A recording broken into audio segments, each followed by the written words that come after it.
swear that someday I'll tell you without lying. I was born to quit smoking. I was born to quit dying. On that day, not doing heroin will be easy as pissing. On that day, I'll stop talking so much shit about the government. Cause urine speaks louder than words on a politician or on a prison warden. Urine speaks louder than words.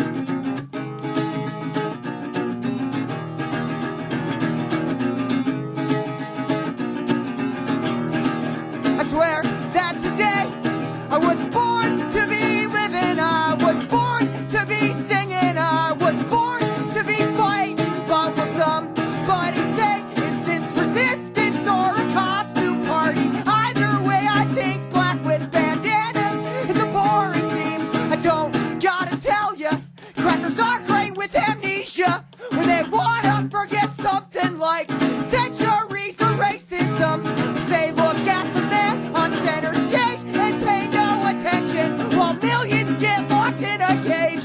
Riots break out in Oakland, but urine speaks louder than words on a prison warden or on a BART policeman.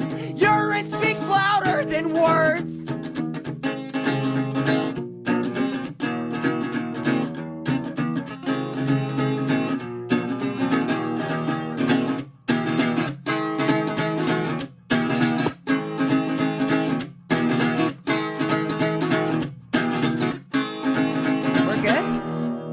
Good. We are live. And we're back after a long hiatus. That wasn't our longest hiatus. It was a couple weeks. We've had a longer hiatus during the original quarantine situation. I'm as always Lauren Pespisa, sitting here with Evan George. Hello. And happy birthday, Mom. Oh, happy birthday, Sandy George. Yeah. Sandra George, and also happy anniversary to Connie. Oh, it's a big day. Look at that. It's a big day for our whole family. Nice. And also, I want to welcome our fearless co-host, Herb Morsiglio. Cool. Oh, yeah, you got promoted, man. Oh, wait. Oh, I said that. I'm actually producing the show now. My fearless producer. No one's producing the show. I'm on the ones and twos. Evan's working the board right now.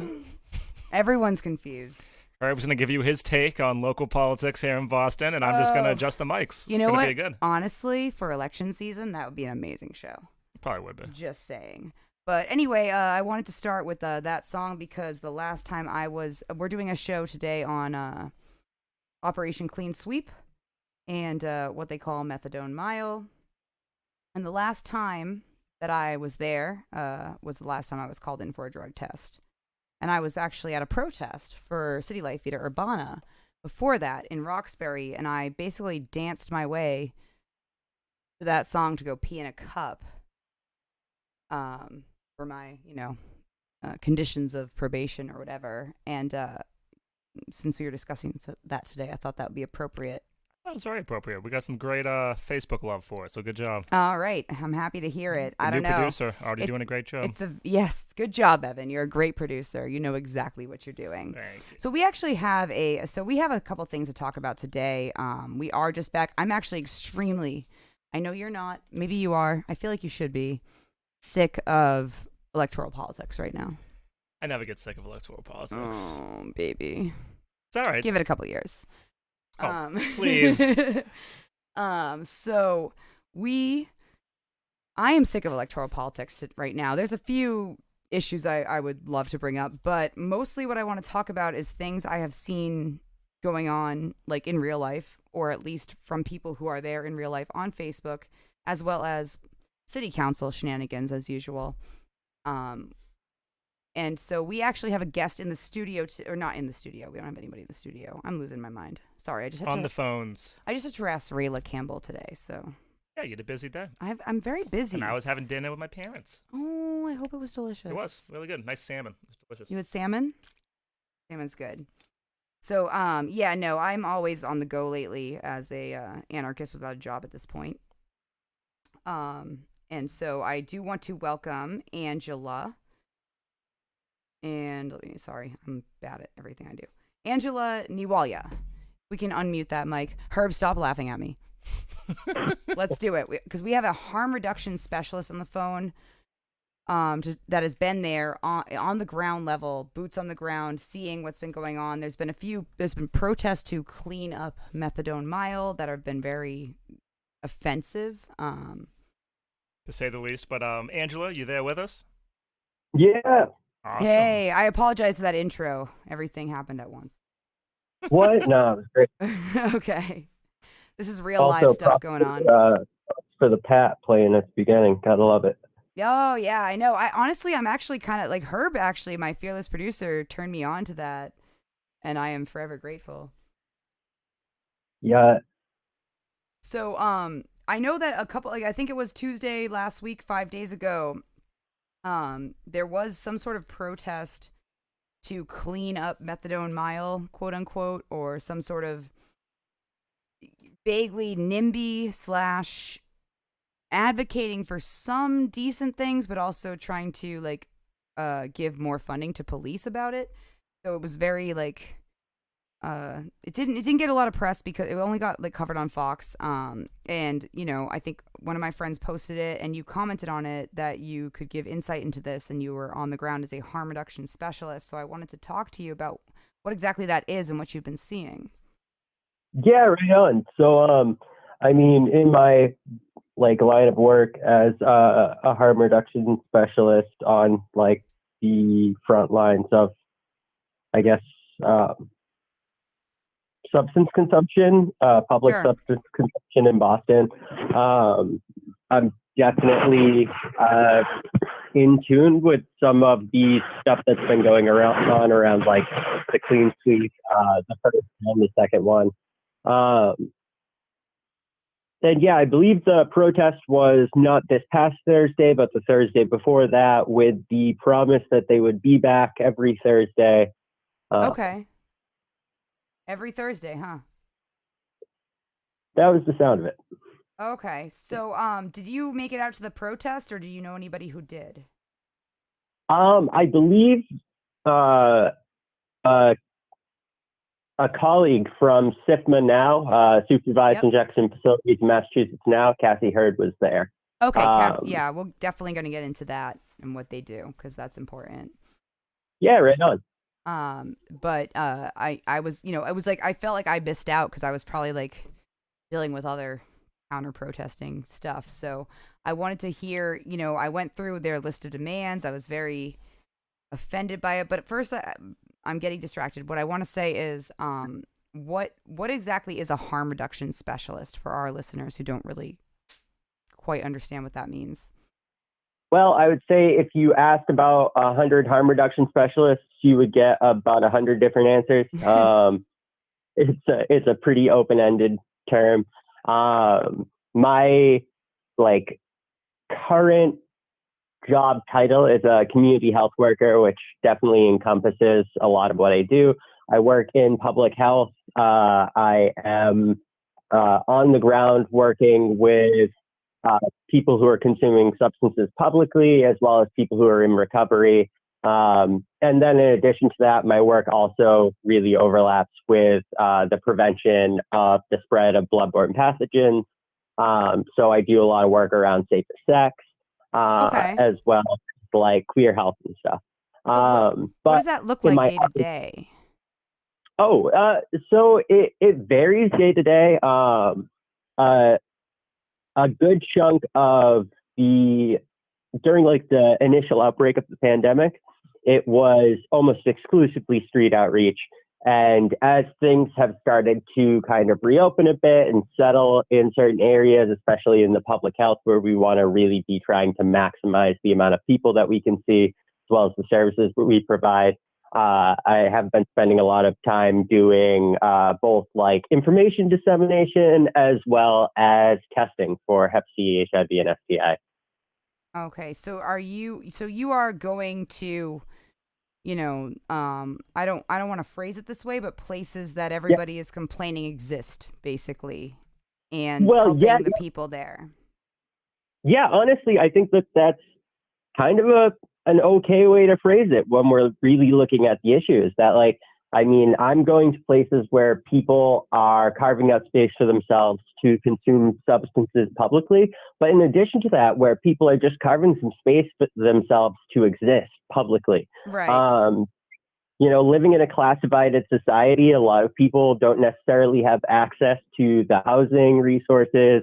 Or, I mean, even if we look at it from just a purely substance consumption standpoint alone, like a person who has a steady income and disposable income is able to go to a bar and consume alcohol.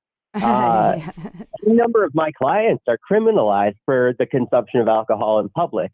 Now, the act is identical, but because they're technically on somebody else's property, that's when the policy enforcers, the police, start to enter into the situation to defend the property. Okay, so I want to back up a little bit on that because I know that I've seen a lot of your posts saying there is a next wave of Operation Clean Sweep going on and no one's covering it. I think that's kind of what you're getting at here. Yeah. So, I mean, well, when we really break it down, there's been a clean sweep going on across the nation. Right. I just saw something about Oakland today, or San Francisco. So. Yeah, absolutely. I mean, all the way from the so-called Skid Row, but I mean, even if you look in any general bus station, any subway station, any public park, you're going to start seeing hostile architecture popping up everywhere. Oh. And so there's Angela, been an unarguable war on people experiencing homelessness and people who consume substances publicly. Now, on the local level, it's manifested itself in the Boston Police Department carelessly and callously moving people around.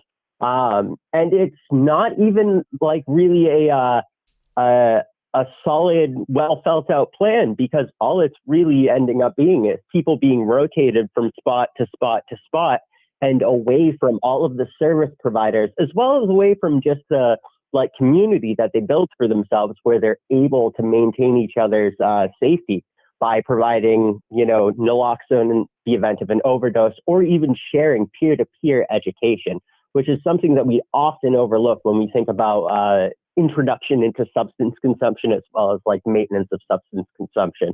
It's almost like an oral history that you learn as you're consuming, and Right. that's what allows you to keep safe, because it's not stuff that's taught.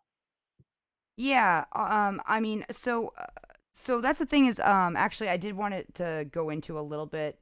I'm sure a lot of our listeners know about what naloxone is, but I wanted to just sort of get a, harm reduction specialist expertise on what exactly that means for the community of people who are using drugs. And it literally is a life-saving chemical. Yeah, anytime I get to shamelessly plug naloxone. Yeah. Naloxone hydrochloride is an opioid receptor antagonist. It attaches to the opioid receptors, preventing them from being under the influence of opioid agonists. So basically what it's doing is it's going into the brain and it's blocking the opioids effects on the brain, which Right. can then allow the body to start breathing. Right. And I did pull up some stats about overdoses. Where are they? I thought they were here. I was looking at the Boston Melnia Cast Mass App dashboard. There's been a increasing amount of overdoses since COVID. When I saw it's in the amount of 3,000 or something over the past year. I'm not sure if that is an increase. People, I was reading a Boston Globe article recently that came out yesterday, and they were blaming it on the closure of the bridge to the Long Island treatment facility. So, I mean, anytime, especially around times of crises like COVID, anytime that we're looking at spikes in overdose rates, we're looking at kind of a perfect storm of things that are happening. Isn't that what Marty Walsh said? I would not be surprised. He'll say anything they feed him. So one of the things that we really need to look at in these times is that the drug supply is greatly stunted by breakups in shipping, and breakups in ability to transport stuff, as well as breakups in like the drug market in general and the like overall demand. And so we're seeing like dealers not be able to pick up, not be able to then distribute. And in the process of that happening, we're seeing people finding new dealers. We're also seeing people using a loan, as well as people being forced out of places that they would normally be using at because of this like so-called clean sweep. And in the process of them being forced out of those areas, they're maybe not having as many precautions set up and not having as many safety nets that come with a community of people using drugs in place. Yeah, and that was one of the things that bothered me about that Boston Globe article was the fact that, you know, all they did was quote people complaining about this in their backyard and in their neighborhood. Obviously, people being homeless and having nowhere to go is a problem. We can all agree on that, right? But what they were complaining about was the fact that they had to see them. Yes. And, you know, meanwhile, these people have gotten to know each other. I did want to ask you a bunch of questions about also these, I've seen these cages, right, on like Atkinson Street. They look like cages. Yeah. And they're alarming. I understand. But like, what is the general, like, you know, if you're talking to people who are over there, you know, using them, they call them comfort stations. They have like water, porta potties, stuff like that. Maybe, you know, some sort of help. It is kind of dangerous during COVID to be congregating in that sort of environment where everybody's in closed quarters like that. I understand that. But, you know, I looked at them as cages, like a free speech cage, right? But I was seeing somebody say this is actually a place where people can get services, and that's why they're here. It's the only place they can get it. Yeah, so I mean, it's a multi-layered sort of happening issue, however you want to like put it. The areas themselves are these fenced-in, almost like safe zones. They've been in existence since, I want to say, around midway through the like pandemic. In all fairness, like the idea behind it, a place where people can access services, where people aren't going to be criminalized for the act of public consumption, and both of those occurring simultaneously. It's a brilliant concept. They've been doing it in other countries for 30 some odd years to great effect. The difficulty is the lack of resources allotted to those places, as well as the overall, I want to say, coercion that comes with the criminalization of people who use drugs within the Melnia Cass Newmarket area. When we don't necessarily allow people to freely consume where they're going to consume, or, I mean, if we don't create a space where they can do so hygienically and without the risk of fatal overdose, and instead we say you need to go to this spot, and if you don't go to this spot and you're on somebody's property, you're in a backyard, you're on a storefront, you're in a lot somewhere, you're going to be criminalized further. When we add that level of coercion, it's not a compassionate approach, and it's not necessarily a workable approach, because we're removing the care, the support, and I guess the first do no harm from the situation. Right. And so what happened on Tuesday that I was seeing a bunch of stuff on Twitter where people were going in, like cops were going in and doing the thing with the trash compactors and the tents into this area. Were they going for the comfort cages, if you will, or were they going for anybody who was outside of it? So as it stands, and I do want to preface this by saying, at the beginning of the outbreak of COVID-19, one of the things that we were advising people who were sleeping rough, or who were like sleeping outside, and communing in like small groups, was that if that was something that they could do comfortably, that put them at less of a risk than congregating in like spaces like shelters, as well as congregating in large groups.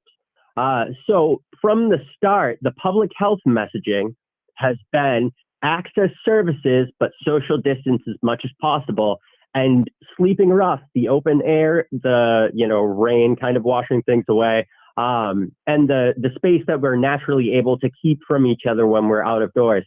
That was going to be the most beneficial thing for people who were, constantly at risk for becoming COVID positive.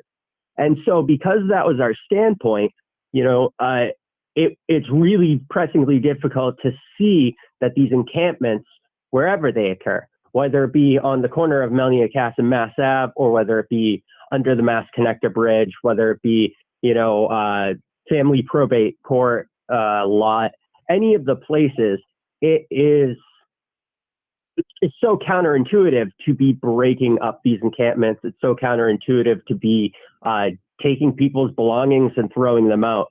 The thing that I saw in particular as I was leaving work was a trash compactor being used to clear the sidewalk in front of the engagement center on the corner of Mel Cass and Mass Ave, Right. which, though that's, arguably standard procedure for anything that's obstructing sidewalks,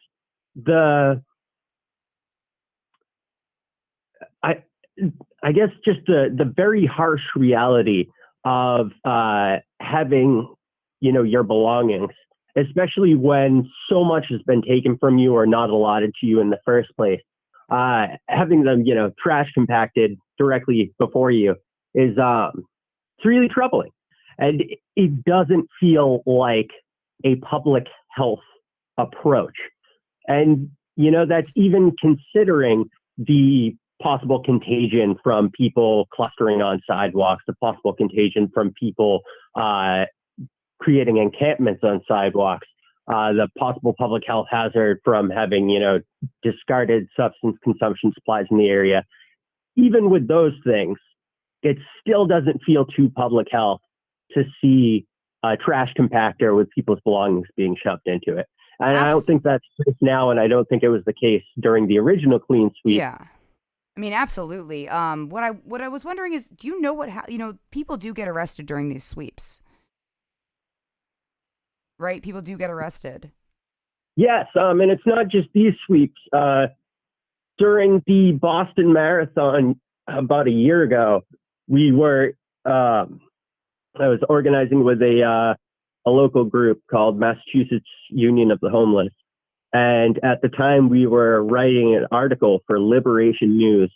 And in the process of writing the article, we were walking around interviewing people. And people who were experiencing homelessness, who generally hung out in the Copley area, were being pushed back to as far as Mass Ave. And there were sweeps. And according to the people experiencing homelessness in the area, there were regular shakedowns that were targeted to do the very same thing that these clean sweeps are doing, which is sanitize. It's an act of social cleansing. And Angela, so you just hit on something which kind of leads really great into something I want you to weigh in on. And you expressed this earlier, which is basically this, the Operation Clean Sweep is something that has always, it's always existed. We have always herded undesirable populations, homeless populations, either away from the cameras, where that's the Boston Marathon bombing. I think it was maybe 2 or 3 years ago. MBTA workers, police officers beat down a homeless person trying to clear out the MBTA away from the garden so that the fans won't have to see it. And you used a term that I want you to define just for the audience, hostile architecture.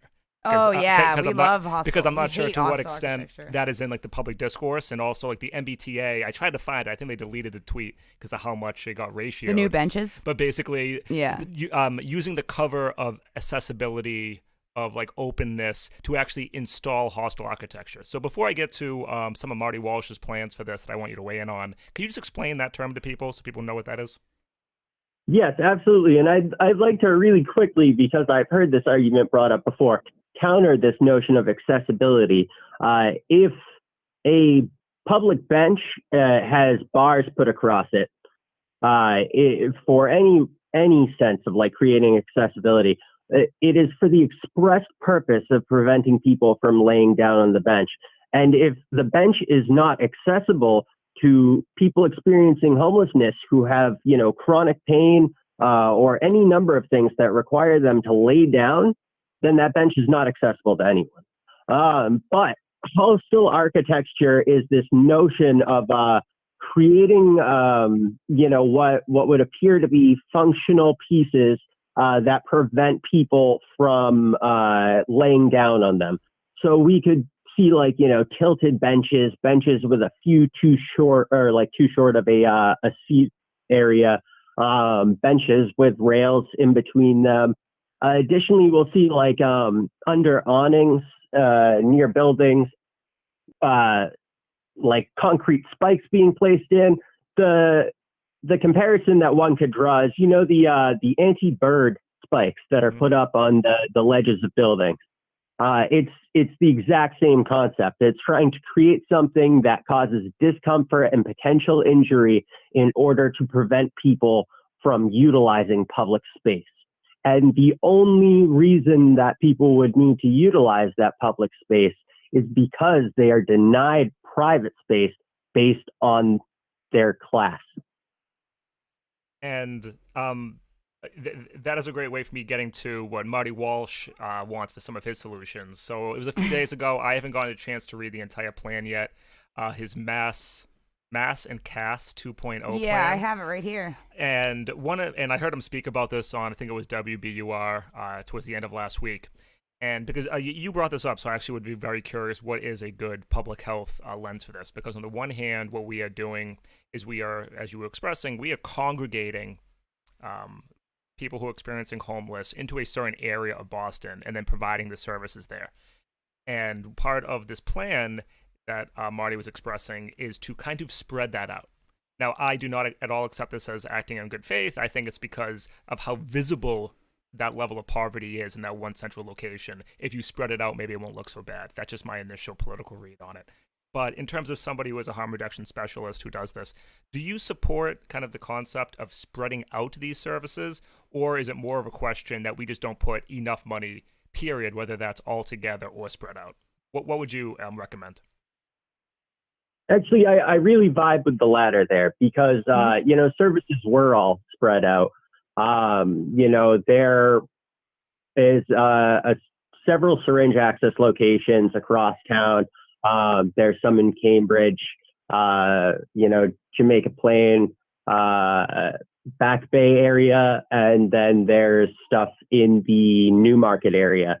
But honestly, when we look at the Newmarket area, when we look at the large congregation of service providers in the area, in addition to its close proximity to a good chunk of sheltering locations, spreading that out, to me, is an act of violence against people who don't necessarily have access to transportation, Right. don't necessarily have the ability to commute. Now, that said, I do 100% agree that it is a problem with lack of funding to public health and human services. I think that, to some extent, that's by design. If we look at the, symbolic, be it as they may, cuts that Charlie Baker has put to the HIV line item in the past 4 years, in addition to the RAF budget. If we look at the outcry from people experiencing homelessness of black mold in shelters, and then if we just look to the situation on Melanie Cass and Mass Ave, we can see underfunding in just the very existence.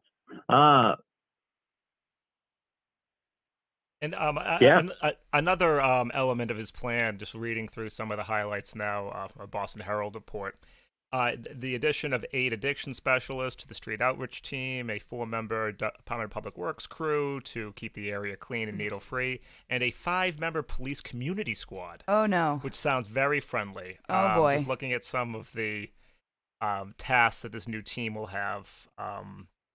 Let's see. The 5 officer squad designated to the South End is meant to do outreach and connect people to services, and they're all trained in recovery operations and de-escalation techniques. Oh no. However, immediately following that line, yes, we are going to expand our role as police officers, but make no mistake, when people are breaking the law and need to be arrested, that's going to happen. So, I mean, can you speak on that actually? Have the police ever bothered you for doing harm reduction outreach work? In both instances, whether it be in my hometown of Gloucester, all the way to my work here in the city of Boston, and in my work as a community activist, we run the way we view it is harm reduction, or just working on uplifting the working class runs antithetically with the increasing of police budgets and the support of police in general. The state of American policing is that of an institution of white supremacy, of patriarchy, of, cis heterosexism. It is an institution built entirely to protect private property, and not to serve the needs of the public. That effect, I think that increasing police budgets I guess, on behalf of people experiencing homelessness or people who use drugs, to me is just insulting. Right. Yeah. I mean, from what I've seen, it sounds like it gets pretty hectic out there with the cops. Trying to balance that. We would like to see more budgets. I mean, obviously defund the police and send that into somebody who's actually doing the work. What about just in terms of, there are people there that don't want to be without a home. What about in terms of housing everybody? Well, I mean, aside from being a harm reductionist, I am a revolutionary communist. I am fervent in my belief that housing is a human right. The fact of the matter is that there are so many empty units, not just locally, across the country, more than enough to house every single person within the United States. The fact that that is not happening currently is just a ghoulish display of the power of the dollar and the primacy of profit. It stands to reason that if we can house college students in hotel rooms in order to, break up what was already a very necessary quarantine, a very necessary social distancing measure, if we can do that, why haven't we, well before this, housed every person experiencing homelessness? It boggles the mind, and it's really troubling because that is a theme that we've seen play out over and over the past couple of months.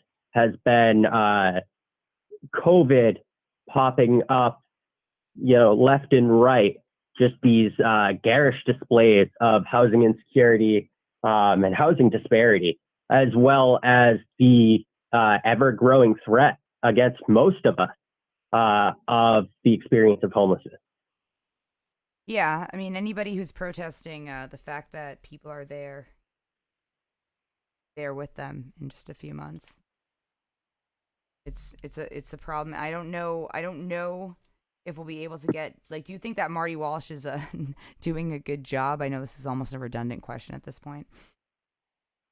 I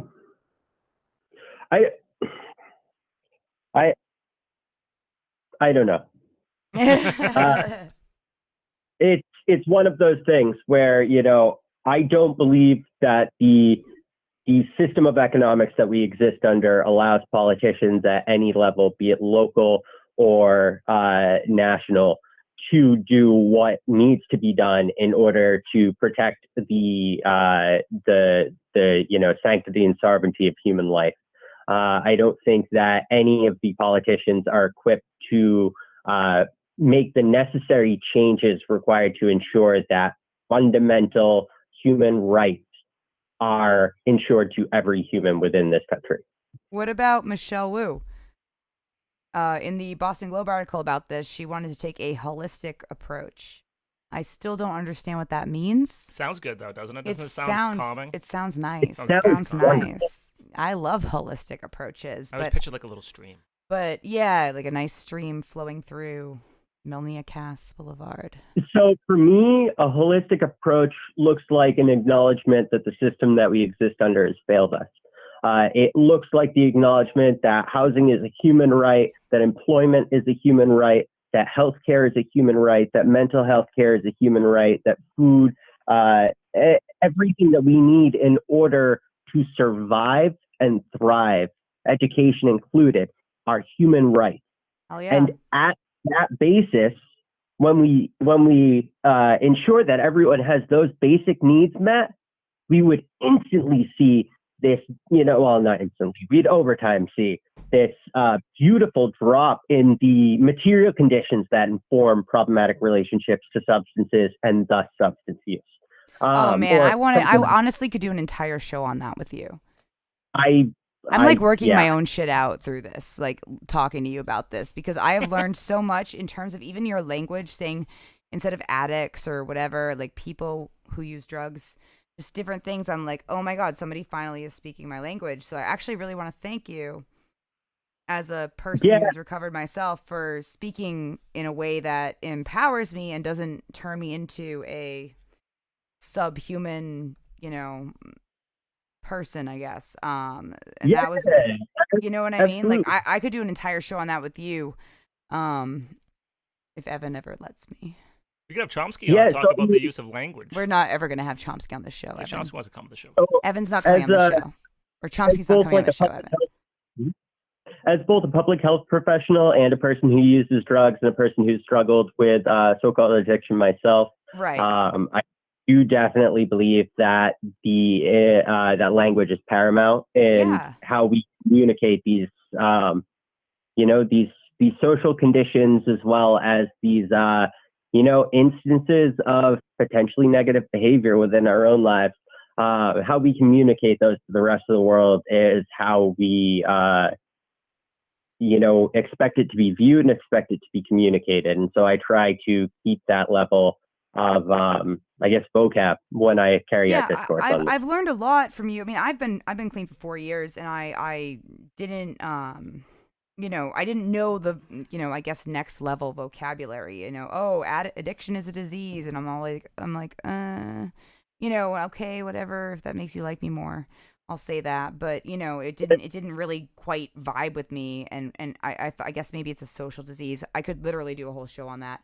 But what I actually want to talk about is the fact that we have a housing crisis and we have an opiate crisis, and Marty Walsh isn't doing shit about it on either end. Yeah, no argument. Stop laughing at me, Evan. No, just nothing. Not laughing at you. He's totally laughing at me. Anyway, but I really appreciate your call. What do you project or see for the future of what's going to be happening with this Operation Clean Sweep? Is there anything that you want to plug or anything that people can do to support homeless people who are currently unhoused, or people who use drugs during this crisis? I mean, so as as a community activist, as well as a harm reductionist, as well as a person who used drugs, as well as, public health worker, I definitely think that we need to start examining this problem as a we problem and not a you problem. Right. I think that the language that we use around substance consumption, around the problematic relationships to substances, and just the way of thinking that we have gotten stuck into around this individualistic view of this is your sickness, you need to, be cured of it, or what have you. I think that we need to really begin to analyze the way that we look at substances through an anti-capitalist lens and outside of the framework of capitalism. I think on a personal level, we should really be more conscious about how we interpret our own property and how we interpret the interaction of that with the property list. I think that it is of the utmost importance that we are offering PPE and hand sanitizer and, in all fairness, like cash whenever we can to people who are homelessness, people who are consuming drugs publicly, making sure that they have the necessary resources without passing judgment on them, especially our own personal moralizing judgment through this notion of like, oh, well, I'll give them, X, Y, and Z thing, but I'm not giving them cash because they don't, blah, blah, blah. Right. And then as far as systemically, I think that we can continue to I like to view the work that I do as a Band-Aid. It is, or as a stitch, it is preventing a more catastrophic outcome. But when it comes down to it, if we want to see meaningful change, we need to create meaningful change in the overarching system that informs all of these crises. The opioid overdose epidemic is it's easily dissectable as a question of prohibition, a question of carceralism, and a question of class divided society. Opioid painkillers were fed to the working class by pill mills. When society decided that they looked upon that poorly, they cut off the supply of those. A whole ton of people who were then chemically dependent on something had to find alternate sources of it. We saw a huge increase in the consumption of illicit opioids. And now we are, in the midst of what we're calling an opioid overdose crisis. But at the root of that is unmet pain management needs and, too long of a work week and unsafe work conditions and overstressing and overworking and, beating down the working class. Yeah. And then we're also seeing the trauma of existing under this system of economics. So I believe that this begs systemic change of all of us. And I think that we need to do everything we can in the meantime to fund harm reduction resources, as well as housing for every single person without condition of sobriety, without condition of employment. Housing for every single person. Actually, I have a whole bunch of stats on how that works, but I know Evan's bugging me because he wants to get to a city council thing. But what he wants to get to his cute little electoralism. Yeah, he's going to talk about electoral politics, though. Even though, every single study about when they just stop being punitive and start being restorative and start, actually helping people, putting them in housing without questions asked.